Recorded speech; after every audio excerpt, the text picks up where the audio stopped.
Buenas tardes, chavos. ¿Sí me escuchan? Sí, Buenas, profe. Sí, ¿Sí? sí. Correcto. Buenas tardes, sí, profesor. Bueno,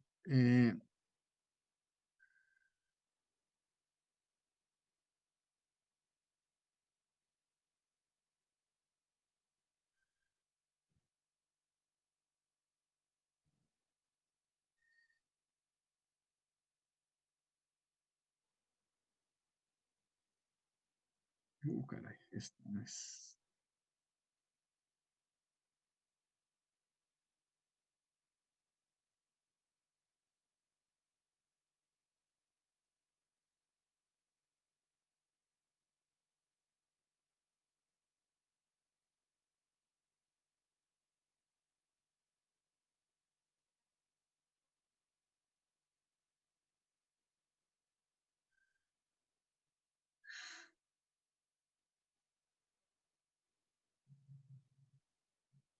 Algún día va a terminar.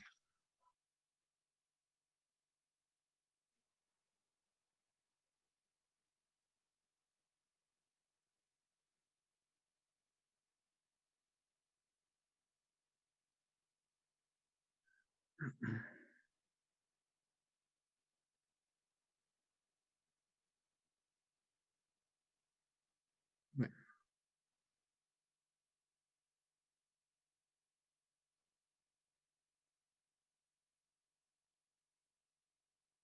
bueno, ya la vez pasada les mencionaba que cuando se resuelve el problema de propagación en una fibra óptica, se proponen dos soluciones, una en el núcleo, otra en el revestimiento, que cumplan con las condiciones que garanticen que la onda electromagnética se propaga únicamente en la guía o en la fibra óptica y no es variada por ella. Sí, bueno, les había mencionado que para esto se requiere que en la región del revestimiento, a ver, regreso, estamos en estas ecuaciones, en la ecuación 13 y la ecuación 14, ¿sí? Son básicamente ecuaciones que satisfacen las componentes longitudinales del campo E y H en la fibra óptica. Como se trata básicamente de la misma ecuación, lo que tendríamos que resolver es esta ecuación que está aquí. Cuando esta ecuación se resuelve, proponiendo que la solución más sencilla es de este tipo, el producto de dos funciones, una que depende del radio cilíndrico y la otra que depende del ángulo phi, ¿sí? Bueno, al sustituir esta expresión en esta ecuación diferencial y dividir entre el producto de estas dos funciones f y g, lo que se obtiene es esta ecuación. Esta ecuación se debe de cumplir para todo valor de rho y para todo valor de phi. Esta ecuación que estoy seleccionando, por lo tanto, es equivalente a estas otras dos ecuaciones que voy a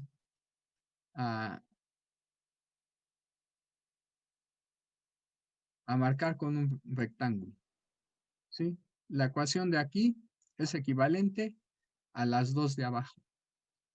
Pero la ecuación diferencial que tenemos aquí, pues tiene una solución inmediata, ¿sí? Y esa solución se escribe en esta parte. Se puede expresar al final como una constante A por el coseno de m phi más b, donde m y b también son constantes. Solo que para garantizar que la función g tenga el mismo valor en phi igual con 0 y en phi igual con 2pi, porque se trata de la misma posición angular, se requiere entonces que esa constante m por fuerza sea un entero. ¿Sí? Bueno. Ya nada más faltaría obtener la solución de esta segunda ecuación. ¿Sí? Pero para esto hay que tomar en cuenta que aquí tenemos una constante K sub C elevada al cuadrado. ¿Sí?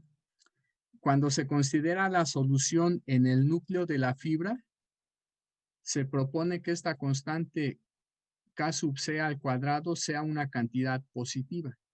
De hecho, vamos a considerar que K sub C al cuadrado en el núcleo es igual a esta constante H sub 1 elevada al cuadrado. Y consideramos que H sub 1 al cuadrado es un número positivo.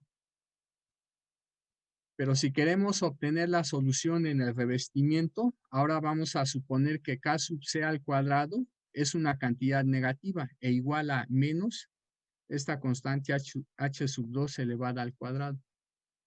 Tanto H sub 1 como H sub 2 tienen unidades de constante de fase, ¿sí? O de número de onda. O sea, radianes sobre metro. Bueno, cuando se considera el caso en que K sub C al cuadrado es positiva e igual a H sub 1 al cuadrado, pues lo que se obtiene es, haciendo este cambio de variable U igual a H sub 1 Rho, lo que se obtiene es esta ecuación diferencial. Esta es la ecuación diferencial Bessel. La solución de esta ecuación diferencial, aquí está, es la suma o la combinación lineal de una función Bessel de orden m con esta función que comúnmente se denomina de Neumann. Pero ya les había mencionado que esta función de Neumann tiene una singularidad cuando x vale 0. Por esa razón se considera al final que esta constante d debe de ser 0 y por lo tanto en el núcleo de la fibra vamos a considerar que la solución para la parte radial es proporcional a esta función Bessel de orden m. Pero cuando ahora se considera el cambio de variable u igual a h sub 2 por rho, tomando en cuenta que h sub 2 al cuadrado es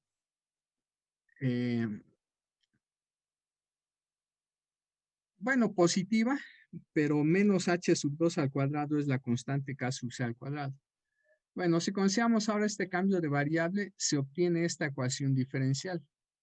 La única diferencia entre esta ecuación diferencial y la de arriba es un signo. Aquí tenemos un más 1, pero aquí tenemos un menos 1.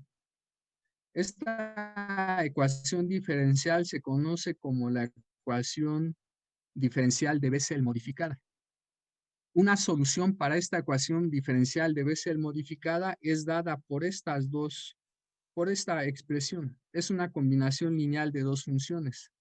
Esta función I sub m, que se conoce como función Bessel modificada de primera especie, y esta función K sub m, que se conoce como función Bessel modificada de segunda especie. Bueno, ¿qué resulta? Esta función I sub m es una función que crece con respecto a x. Y esta función K sub m es una función que decrece con respecto a x.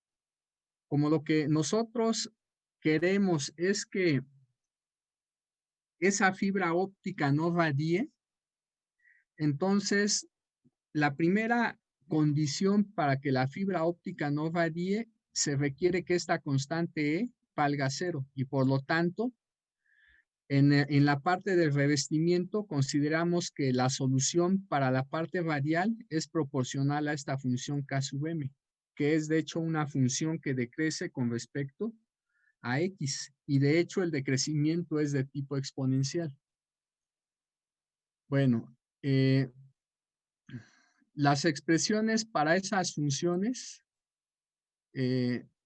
pues aquí las pongo, pero ya les había mostrado algunas gráficas de esta función, de estas 4 funciones que vienen en Wikipedia, ¿sí? Particularmente nosotros nada más nos quedamos con esta función J sub m y con esta función K sub m, ¿sí? Y bueno, con esto al final nosotros tenemos entonces que la forma que debe de tener la componente Z de los vectores E y H en la fibra óptica debe de ser dada por esta ecuación 15A para el caso de la componente Z de E y por esta ecuación 15B para la componente Z del vector H. ¿Sí? Cuando Rho es menor que A, estamos considerando el núcleo. En el núcleo, las componentes son proporcionales a la función Bessel J sub M. Mientras en el revestimiento, cuando Rho es mayor que A, pues esas funciones van a ser proporcionales a la función K sub M. ¿Sí? Noten que en la ecuación 15A hay varias constantes que están indeterminadas. A1, B1, H1. A2, B2, H2. En principio, lo que deberíamos de hacer es determinar la forma que deben de tener las constantes A sub 1 y A sub 2, así como B1 y B2.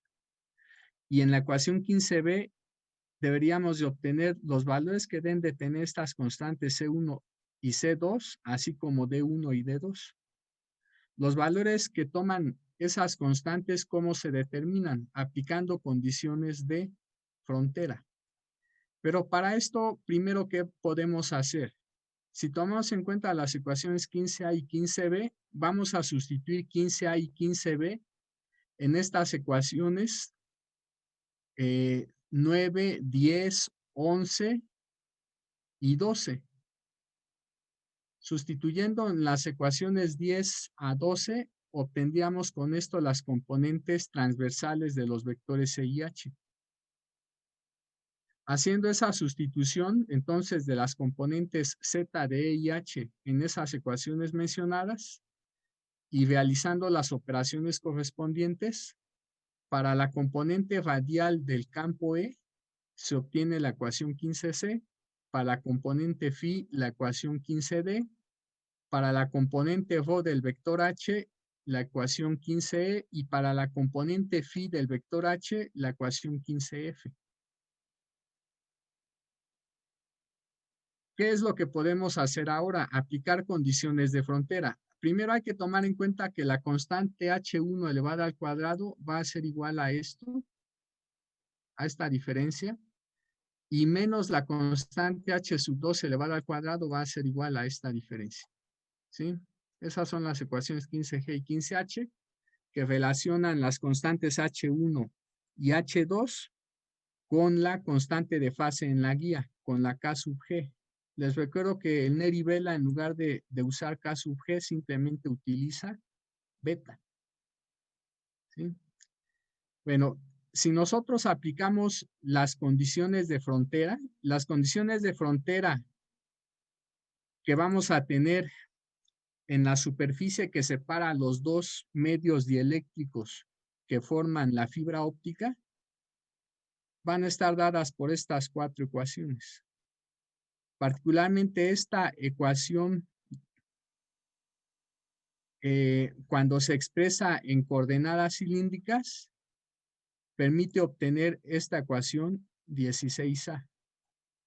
Esta otra ecuación, la azul, cuando se expresa en coordenadas cilíndricas, permite obtener estas dos ecuaciones 16B y 16C.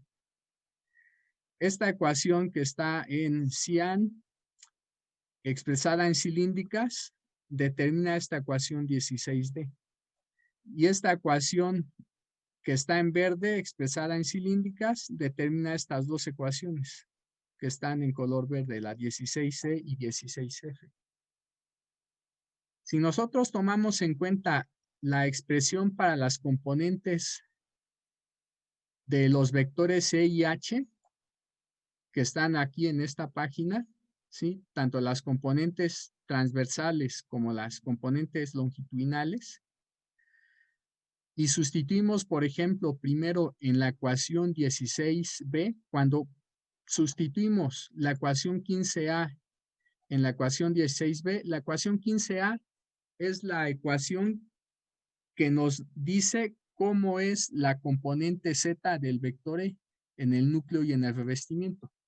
Al sustituir entonces en esta ecuación 16B, lo que se obtiene es esta otra ecuación. Para que esta ecuación se cumpla, ¿qué es lo que se requiere? Bueno, se requiere que este coseno sea igual a este otro coseno. Y para eso entonces B1 debe de ser igual con B2. Y también se requiere que el producto de esta constante A sub 1 por esta función Jm sea igual al producto de esta constante A sub 2 por esta constante K sub m. Eso al final está expresado aquí. ¿Sí? Si ahora sustituimos la ecuación 15b en la ecuación 16e, que es esta, pues lo que vamos a hacer es sustituir la forma que tiene la componente z del vector h en el núcleo y en el revestimiento. H1 representa el campo H en el núcleo y H2 representa el campo H en el revestimiento. ¿Sí? ¿Qué es lo que se obtiene al hacer la sustitución? Pues esta ecuación. Y esta ecuación, para que se cumpla, debe de cumplir con estas condiciones. El producto de la constante C1 por la función Jm evaluada en H1 por A debe de ser el producto de C2 por Km evaluada en H2 por A, y eso pues debe de ser una constante C. Por otro lado, las constantes D1 y D sub 2 deben de ser iguales. Si ahora nosotros sustituimos la ecuación 15e en las ecuaciones, bueno, 15e de hecho, y las ecuaciones 17c, d, g, h, ¿sí? C, D, G, H, ¿quiénes son? Pues aquellas que dicen que B1 es igual con B2 y vamos a considerar que igual a B, y que D1 es igual con D2 e igual a ¿quién? A la constante D. La ecuación 15e nos da la expresión 15e, pues de acuerdo a lo que está aquí, 15e nos da la expresión para la componente radial del vector H. Bueno, si esas ecuaciones se sustituyen, permítanme, por favor.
Espero que me escuchen.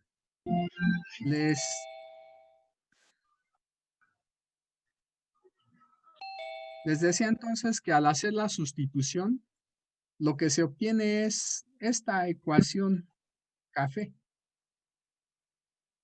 Nuevamente, para que esta ecuación se cumpla, se requieren varias condiciones. Esas condiciones ya se están mencionando aquí. Se requiere, de hecho, que menos el seno de m phi por b sea igual al coseno de m phi por d. Para que esta condición se cumpla, la relación entre la constante b y d debe de ser esta. B debe de ser igual a d menos pi medios. Por otro lado, también se requiere que se cumpla esta otra ecuación. ¿Sí? En realidad, en la ecuación que está aquí, también se sustituyeron las ecuaciones 17a, b, e y f. Las ecuaciones 17a, b, e y f son, de hecho, estas ecuaciones de aquí. Estas y estas otras. Las que relacionan las constantes A1 y A2 con esta constante A, y también las que relacionan C1 y C2 con esta constante C. Bueno, entonces se debe cumplir esta ecuación. En esta ecuación hay dos términos importantes. A dividido entre J sub M.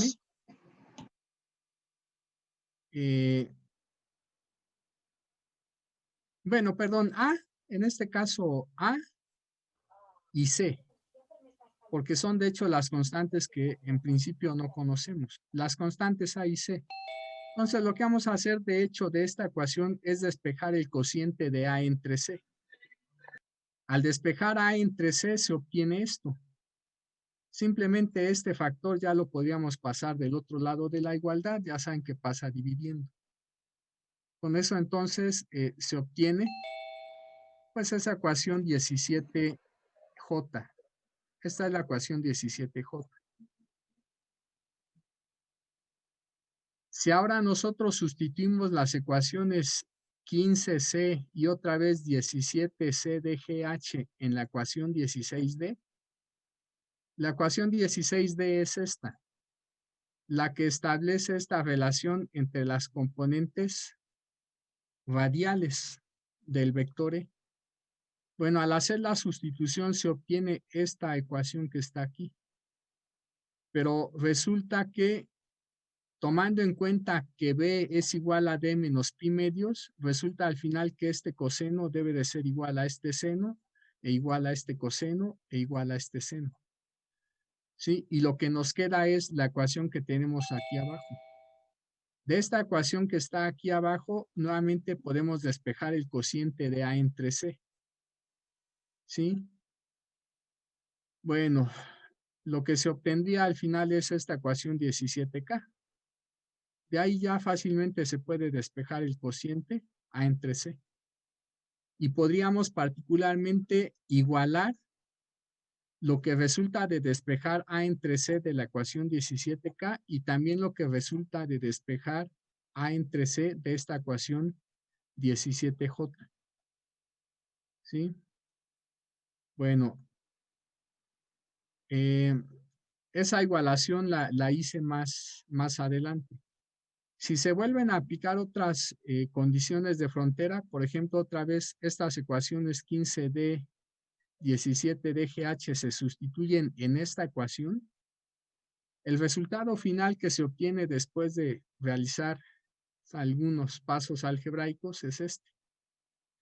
La constante entre C nuevamente se puede despejar de esta ecuación 17L e igualmente cuando la ecuación 15F y 17CDGH se sustituyen en esta ecuación, pues se obtiene como resultado final después de realizar un procedimiento algebraico, se obtiene esta ecuación 17M.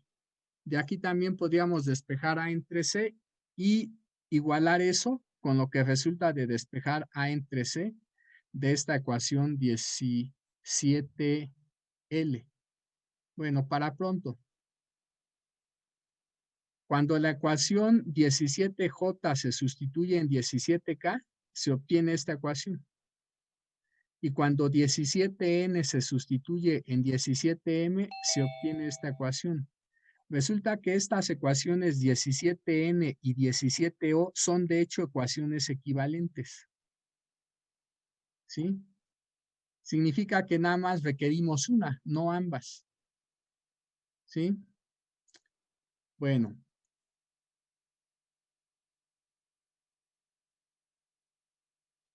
¿Para qué requeriríamos cualquiera de estas dos ecuaciones 17N o 17O?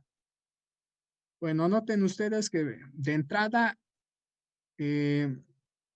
aquí aparece H sub 1. Aquí aparece H sub 1. También aquí aparece H sub 1. Aquí también H sub 2. H sub 2. Aquí también aparece H sub 2. H1 y H2 de este lado. En esas ecuaciones lo que se desconoce son las constantes H1 y H2. ¿Sí? Pero para esto hay que tomar en cuenta que nosotros tenemos varias ecuaciones. De entrada tenemos esta ecuación. Es una ecuación en dos variables, en las variables H1 y H2. O también tenemos la ecuación de abajo que es equivalente. Pero por otro lado también tenemos, por ejemplo, estas ecuaciones que están aquí, que relacionan H1 con K sub G y H2 con K sub G. ¿Sí? Entonces, en total, ¿cuántas ecuaciones tendríamos ahí? Tendríamos 3 ecuaciones y 3 incógnitas. ¿Sí? Si nosotros resolviéramos ese sistema de 3 ecuaciones con 3 incógnitas, estaríamos determinando los valores que tienen H1, H2 y K sub G.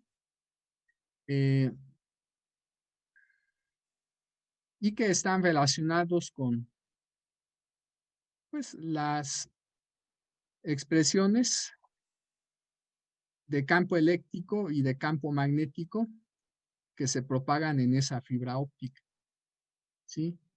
Bueno, particularmente si nosotros consideramos, por ejemplo, que M es igual con 0 y que A vale 0, y eso lo sustituimos, ¿sí? En la ecuación 17J o en la ecuación 17L, lo que se obtiene es esta ecuación. Comúnmente se dice que esta ecuación es la ecuación característica de la constante de fase en la fibra óptica para los modos transversales eléctricos TE0N. ¿Sí? Si nosotros también sustituimos M igual con 0 y C igual con 0 en estas dos ecuaciones, en cualquiera de estas dos ecuaciones, lo que se obtiene es esta ecuación. Se dice comúnmente que esta ecuación es la ecuación característica nuevamente de la constante de fase K sub G, pero para los modos transversales magnéticos TM0N. ¿Sí? Bueno.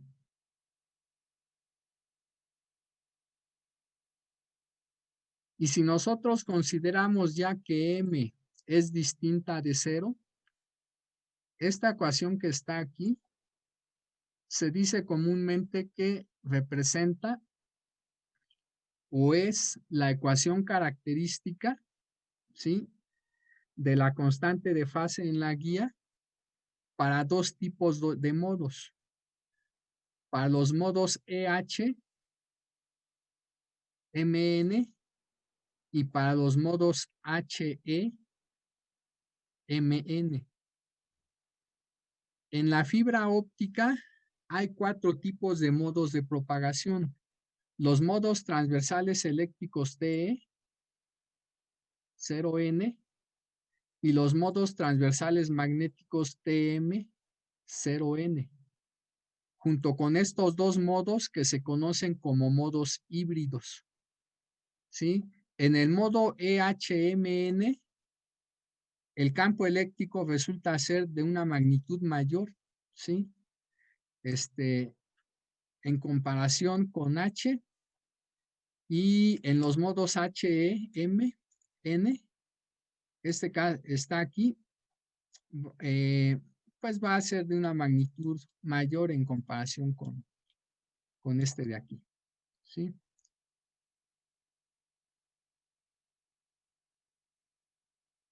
Bueno,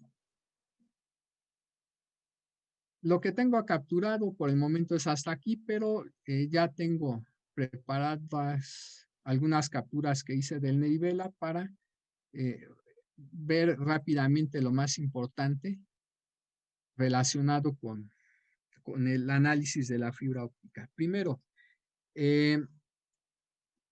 otra vez, nada más recuerden que lo que yo denoto por K sub G, Nerivela lo denota por beta. Ese es el único cambio que hay que hacer, ¿sí? Bueno,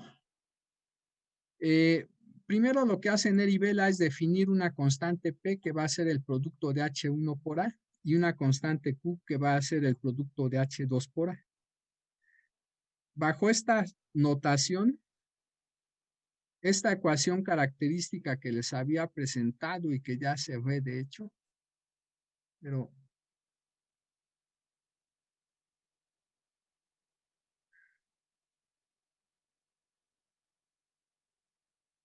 cualquiera de estas ecuaciones 17N o 17O contienen al producto de H1 por A y al producto de H2 por A.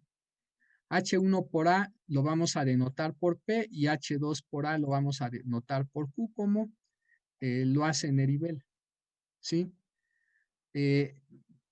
Bajo estas definiciones, lo que es, entonces, bueno, vamos a ver varias definiciones. De entrada, hay una segunda definición que es esta. Vamos a definir el cuadrado de una cantidad B mayúscula que se denomina frecuencia normalizada, simplemente como el producto de, perdón, como la suma de cuadrados de P y Q. Cuando sustituimos las expresiones para P y Q en términos de H1 y H2, lo que se obtiene al final es que P cuadrada más Q cuadrada es esta cantidad, ¿sí? Bueno, también se define lo que se conoce como la apertura numérica, ¿sí? Que tenemos en la guía y va a estar dada por esta ecuación 730 y ¿qué? 733, ¿sí? 735, perdón. Esta apertura numérica, ¿por qué es importante? Porque se relaciona con un ángulo teta sub A que se conoce como el ángulo de aceptación de la fibra óptica. Al final, simplemente esa apertura numérica es igual al seno del ángulo de aceptación de la fibra, ¿sí? Más adelante en alguna figura, creo que en la siguiente, voy a indicarles qué es teta sub A.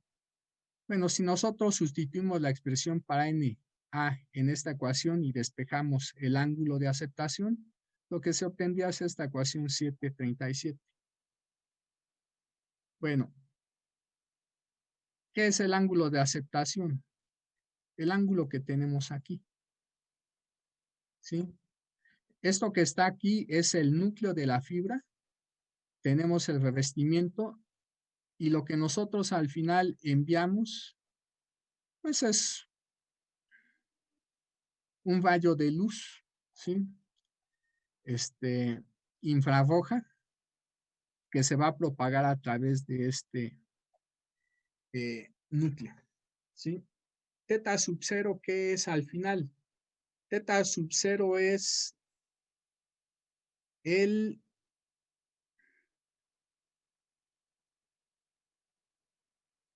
valor del ángulo mayor para el cual tendríamos reflexión interna total, ¿sí?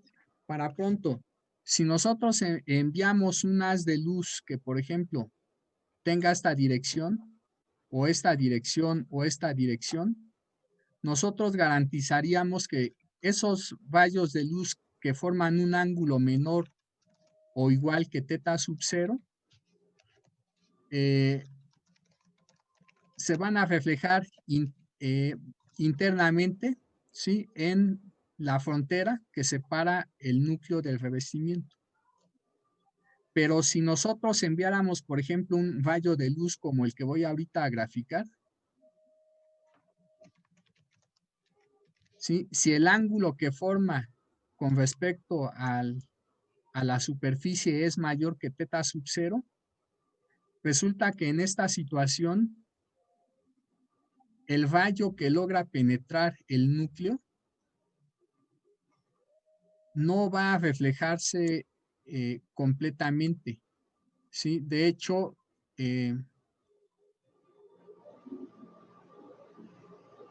suponiendo que el rayo que logra penetrar fuera, por ejemplo, en esta dirección,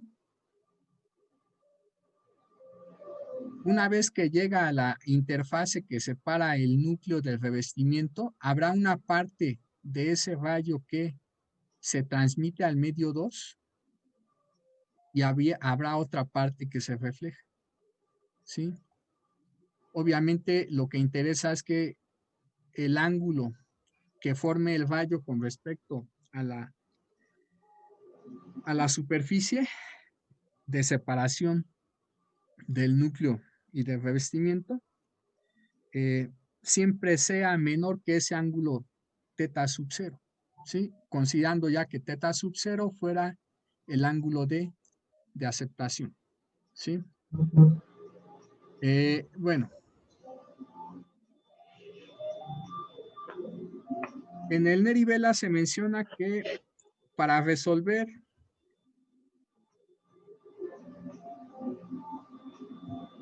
este problema de la fibra, de hecho se requiere por fuerza de métodos numéricos, ¿sí?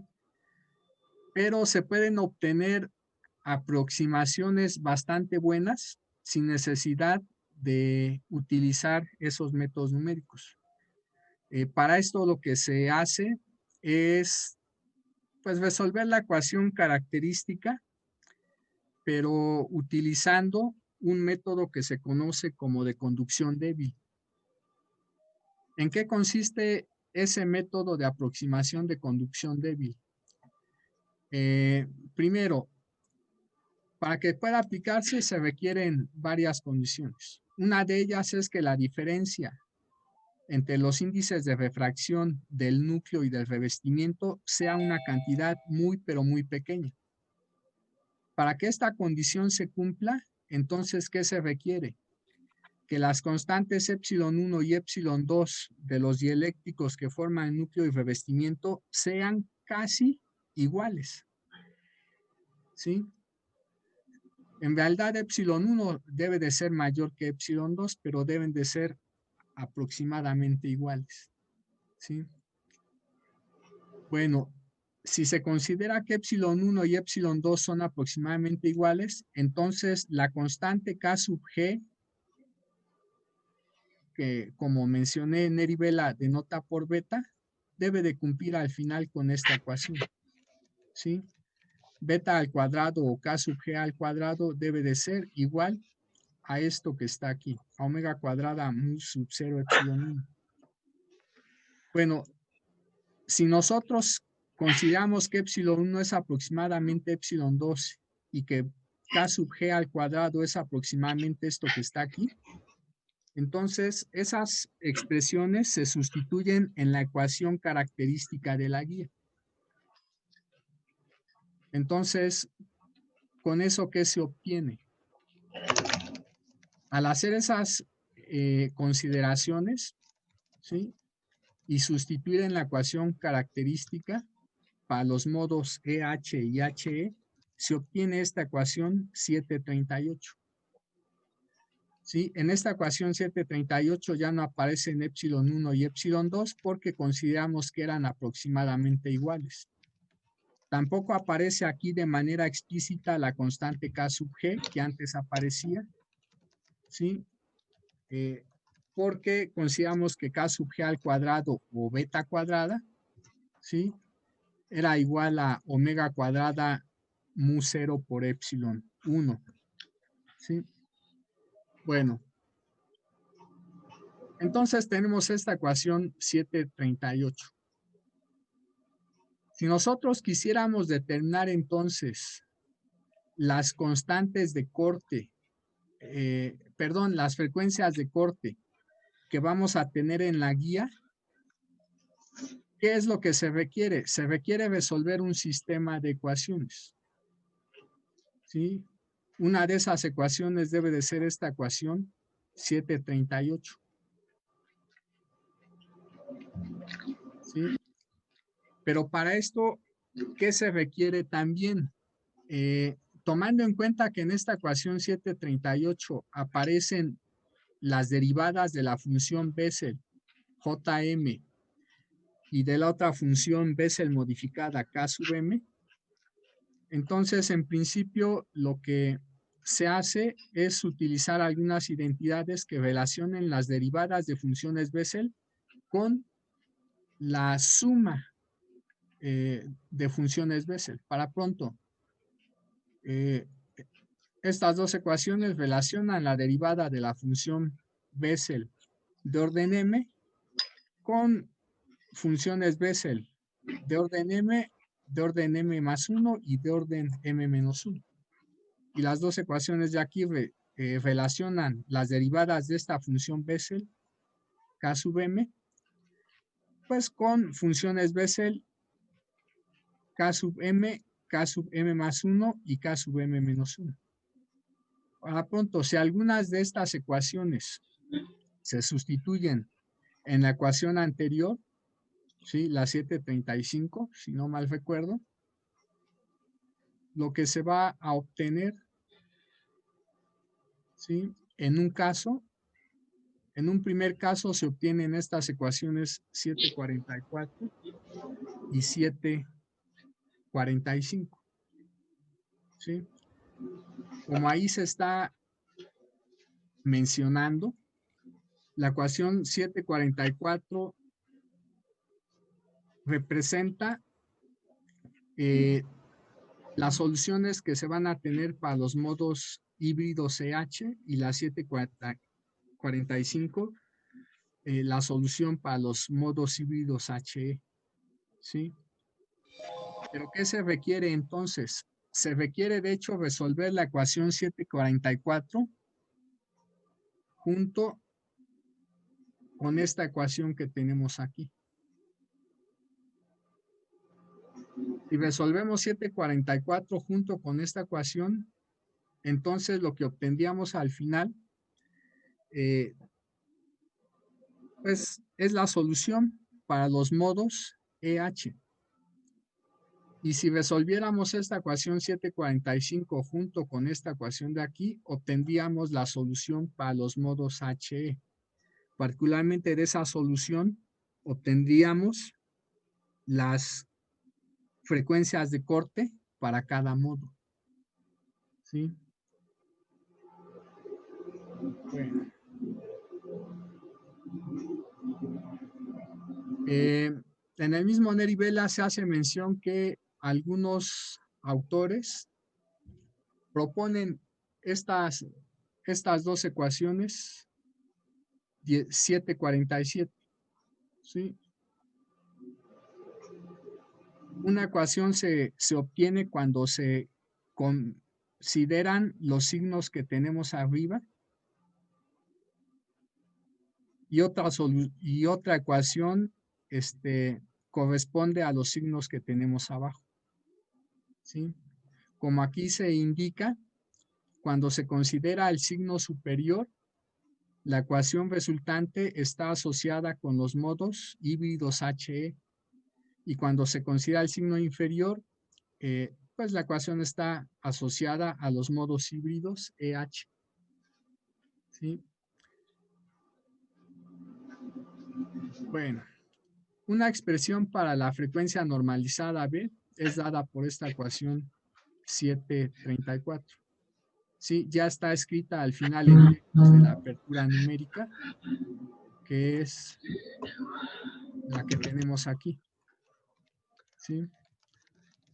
Bueno, si nosotros tomamos en cuenta las ecuaciones que relacionan H1 y H2 con la constante K sub G o beta, lo que de entrada se obtiene es una condición, esta condición, que debe de cumplir la constante de fase en la fibra óptica. ¿Sí? Está acotada por los índices de refracción de los dos medios, ¿sí? Y por supuesto por esta beta sub 0, que sería la constante de fase, suponiendo que la onda se propagara en el vacío, ¿sí? Beta sub 0 representa ahí la constante de fase de una onda que se propaga en el vacío o en lo que comúnmente se denomina espacio libre. Bueno.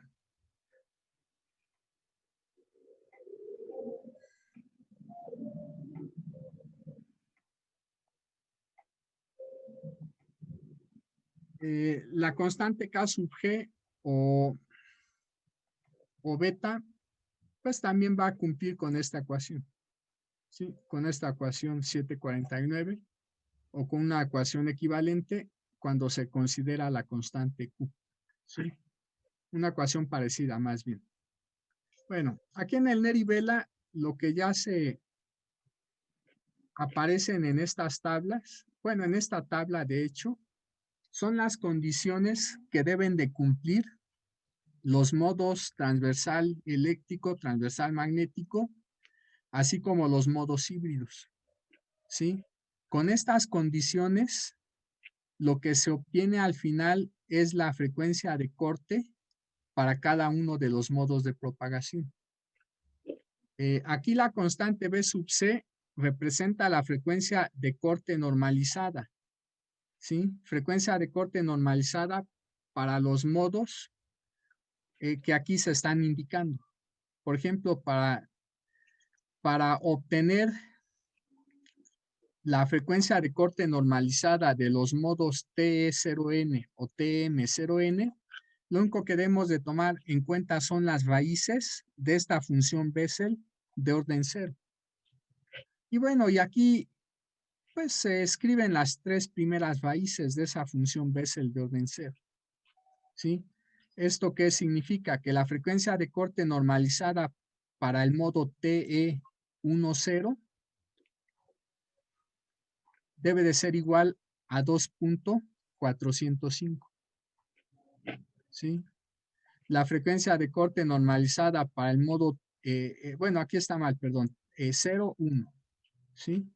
Ahora la frecuencia de corte para el modo T02, pues esa frecuencia de corte normalizada sería simplemente 5.52, etcétera. Resulta que para los modos HE1N, la condición que debe cumplir la frecuencia de corte normalizada es esta. Basta con que se obtengan ahora los ceros de la función Bessel J1.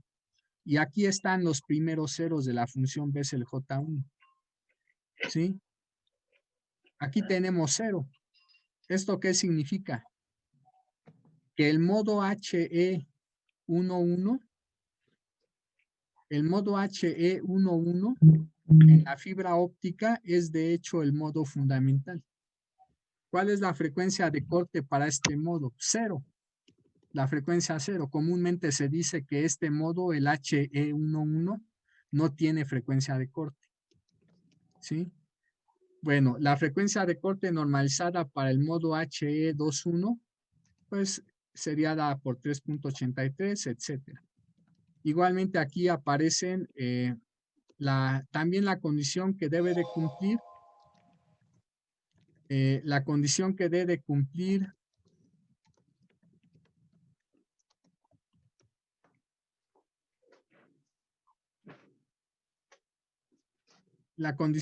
de cumplir el modo EH1N.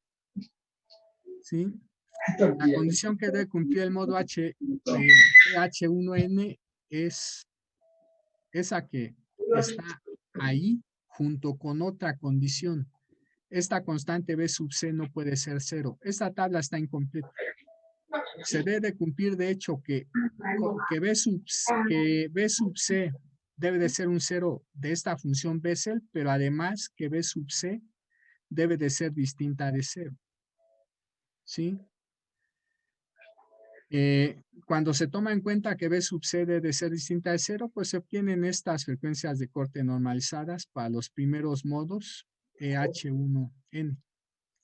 Bueno, resulta que para el modo HEMN, cuando M es mayor o igual que 2, lo que se quiere es tomar en cuenta los ceros de esta función Bessel. ¿Sí? Y por lo tanto se obtienen todas estas frecuencias de corte que aquí aparecen. Igualmente para los modos EHMN, cuando M es mayor o igual que 2, la frecuencia de corte para esos modos se obtiene bajo esta condición. ¿Sí? Bueno, y entonces aquí aparecen otra vez los primeros ceros, para el caso en que M vale 2, N vale 1, N vale 2 y N vale 3 respectivamente. Entonces, si nosotros tomáramos en cuenta los valores de B sub C que aparecen en esta tabla, en principio estaríamos ya en condiciones de numerar los modos de propagación que vamos a tener en la fibra óptica, pues a partir de los valores de estos ceros. ¿Sí? Como les decía, esto que está aquí está indicando que el primer modo que se propaga es el modo HE11. ¿Sí? Después, ¿cuál es la siguiente raíz que le sigue? 2.405, ¿verdad? Entonces, eso implicaría que después se propagan, ¿sí? Tomando en cuenta estos valores, eso implicaría que después se propagan los modos TE01, TM01, así como el modo HE21. Si seguimos viendo los valores después del 2.405, ¿qué sigue? Parece que sigue el 3.832. Eso significa que los siguientes modos de propagación serían el modo HE12 y el modo EH11. ¿Sí? Y así sucesivamente. Aquí en el Nerivela hay una parte donde se numeran en el orden correspondiente a algunos de esos modos. Bueno, particularmente aquí en esta figura aparecen las líneas de campo eléctrico para los modos, en este caso para el modo HE11, que es el modo dominante, en las figuras de abajo para el modo TE01, TM01 y HE21. ¿Sí? Bueno, y aquí termina. Me voy a ir al Nerivela. ¿Sí? Ahí termina la parte que me interesaba ver. ¿Dónde está Nerivela?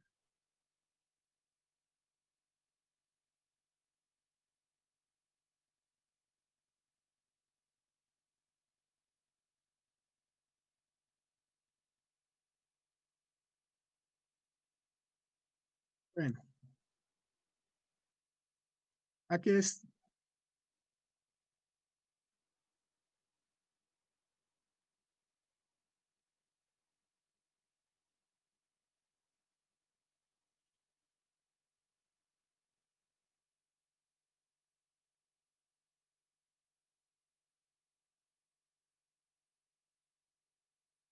Bueno, sí, aquí en esta tabla, pues se presentan, ¿sí? Se presentan algunos de los modos de propagación en la fibra, pero ya considerando la frecuencia de corte real, ¿sí? La constante B sub C representa la frecuencia de corte normalizado, ¿sí? Pero al final esa constante B sub C debe de relacionarse con la frecuencia de corte real, ¿sí? Que tenemos en la fibra. Bueno, utilizando algunas de las expresiones que relacionan B sub C con F sub C, ¿sí? Pues lo que se obtiene al final de correspondiente despeje es esto, para las frecuencias reales de corte, ¿sí? Aquí debe de hecho de aparecer seguramente una ecuación que relaciona la frecuencia de corte, aquí está, ¿sí? La frecuencia de corte normalizada, ¿sí? Esta se relaciona con la frecuencia de corte real, que es esta, mediante esta ecuación. Si despejamos F sub C, tenemos esta ecuación, y si nosotros al final sustituimos aquí los correspondientes valores de B sub C para cada uno de los modos de propagación, con ello se estaría obteniendo entonces la frecuencia de corte de los correspondientes modos de la guía. Aquí hay una parte que ya me estoy saltando. ¿Cuál es la condición mediante la cual se obtiene esta frecuencia de corte F sub C o equivalentemente esta frecuencia de corte B sub C? La condición es que la constante Q debe de tender a cero. ¿Sí? Ajá. La constante Q debe de tender a cero. ¿Por qué se requiere que Q tienda a cero? Cuando Q tiende a cero, vamos a tener que el campo electromagnético que se propaga en el revestimiento no logra salir de él. Por lo tanto, no hay campo radiado por la fibra. ¿Sí? Entonces, una de las condiciones que también se utilizan para obtener los valores de B sub C de la tabla que les presenté, de hecho es esta, ¿sí? Que Q debe de tender a cero. Entonces, en estas ecuaciones, en principio lo que se hace es tomar el límite. ¿En qué ecuaciones? Por ejemplo, en estas. En estas ecuaciones que están aquí se toma el límite cuando Q tiende a cero, ¿sí?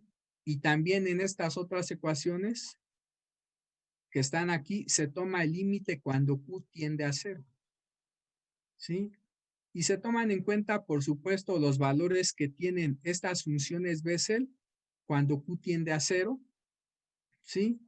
Al final, a partir de ahí se obtienen prácticamente pues los valores que debe de tener B sub C, ¿sí? Porque B sub C al final se va a relacionar con esta constante P, ¿sí? En el límite cuando Q tiende a cero. Bueno, si quieren entender perfectamente bien lo que ahorita les estoy mencionando de forma rápida, sí va a ser necesario que revisen el Nerivela, ¿sí? Después de que obtiene esa tabla mediante la cual se hallan las frecuencias de corte normalizadas para los correspondientes modos, pues simplemente ya vienen algunos ejercicios, ¿sí? En el primer ejercicio, ¿qué es lo único que se hace? Se toma en cuenta esta fórmula para la frecuencia de corte real en términos de la frecuencia de corte normalizada, y lo que se determina en sí son las frecuencias de corte reales para los primeros 4 modos de propagación, ¿sí? Bueno, al parecer para los primeros 4 o más, ¿no? Para todos estos modos de propagación, ¿cuántos son? 1, 2, 3, 4. Para los primeros 12 modos. En esta parte se tiene la frecuencia normalizada de corte y seguramente después ya obtiene la frecuencia real de corte, ¿sí? Después viene otro ejercicio. Bueno, hay que revisarlos con calma, ¿sí? Si les interesa. Chavos, ya voy a dar por terminado el curso, ¿sí? Vamos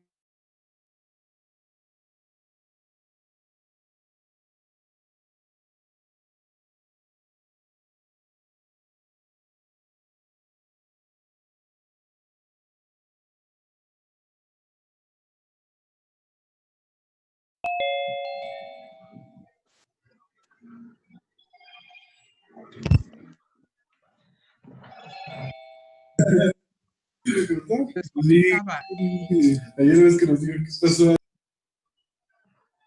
sí me escuchan, ¿verdad? Sí, profe. Sí, profe, Como te les escuchamos. comentaba, vamos a terminar ya el curso hasta aquí.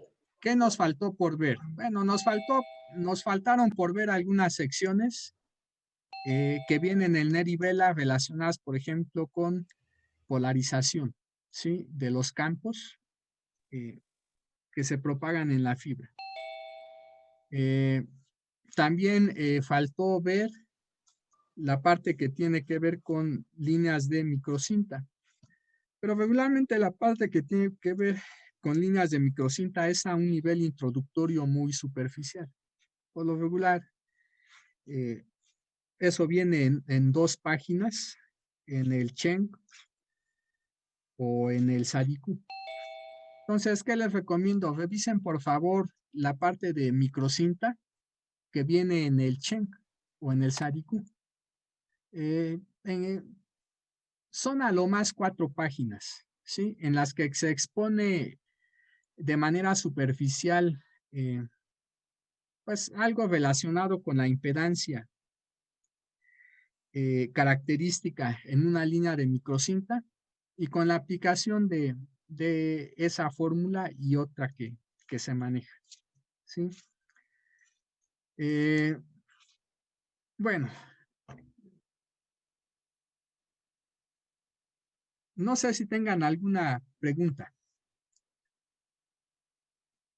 No, creo que profe, todo bien. No, bueno, entonces los invito a que la parte que no vimos de fibra óptica la revisen en Nerivela y que también lean un poco sobre línea microcinta que viene en Sadiku o en Cheng, ¿sí? No se van a tardar mucho porque como ya les mencioné, a lo más son 4 páginas, incluyendo ya algunos problemas, como ejemplo. ¿Cómo dijo? Sí, profe. Espero que entre hoy y mañana termine de calificar sus exámenes y tareas del tercer parcial. Entonces, espero que a más tardar el día de mañana, por eso de las 7 de la noche, ya tenga listas, ya tenga listos los resultados del tercer parcial. Entonces, por favor,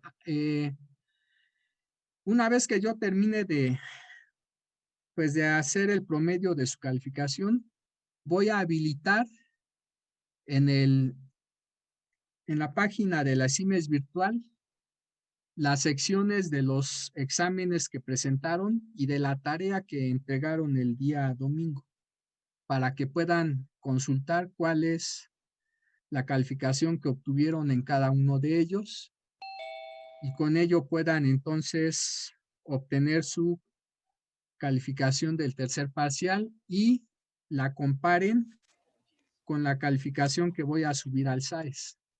Si en un momento dado notan una discrepancia y quieren que corrija la calificación en el supuesto de que yo me haya equivocado, pues por favor me envían un correo, ¿sí? Mencionando cuál es el posible error que hubiera tenido. Una vez que revisara la observación que hicieran, pues también les contestaré si efectivamente hubo un error o tal vez no contemplaron ustedes algo. Recuerden que para obtener la calificación final del tercer parcial deben de sumar o restar las décimas que les haya quedado a deber o que me hayan ustedes quedado a deber en el segundo parcial por el redondeo, ¿sí? Que se hace de la calificación. Entonces, una vez que contemplen la suma o resta, ¿sí? De algunas décimas que se deben de considerar por el hecho de que la calificación del segundo parcial se redondea a un entero, entonces, ahora sí, pues podrían compararlo con la calificación que suba al SAES y si tienen entonces alguna reclamación que hacer, por favor háganlo por correo. ¿Sí? ¿Qué más? Si alguno de ustedes quiere presentar el examen extraordinario, sea porque hubiese reprobado, que espero que no, o sea porque quiere aumentar su calificación, de una vez les comento, el examen extraordinario lo voy a realizar el día lunes. ¿A qué hora les gustaría realizar el examen extraordinario? ¿En la mañana o en la tarde?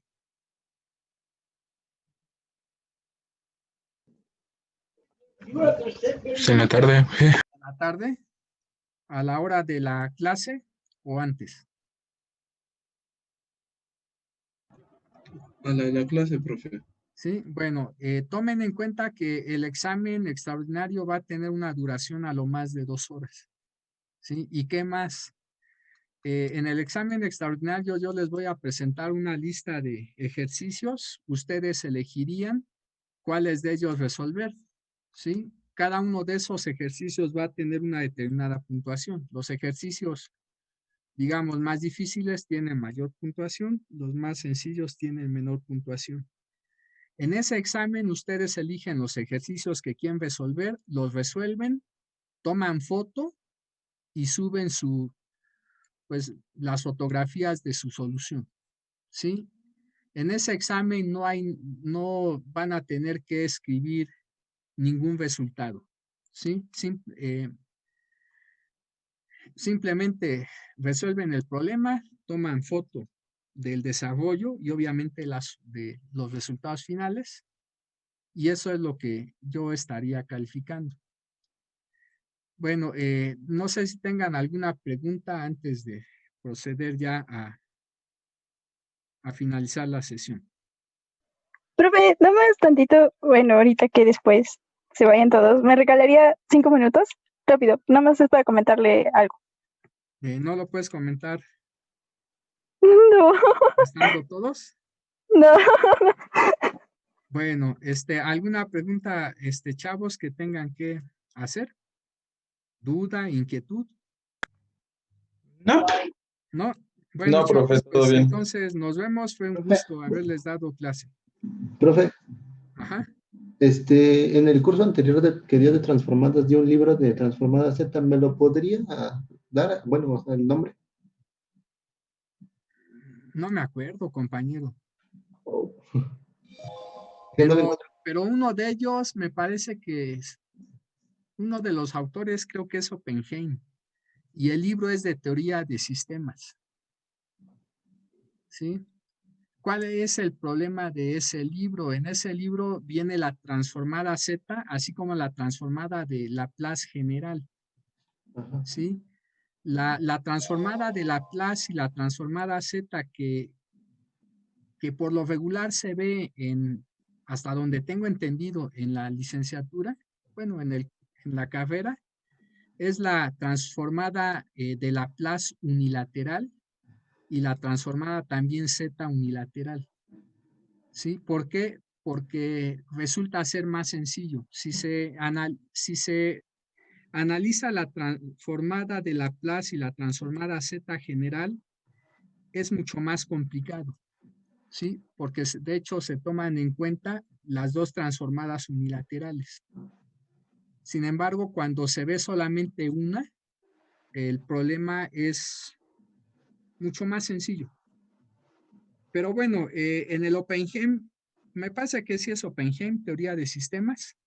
En ese libro, pues fue que les recomendé consultar la parte de transformada Z. De hecho, si ustedes consultan también en ese mismo libro la parte de transformada Laplace, van a ver que la definición que utiliza para transformar el Laplace es la general, ¿sí?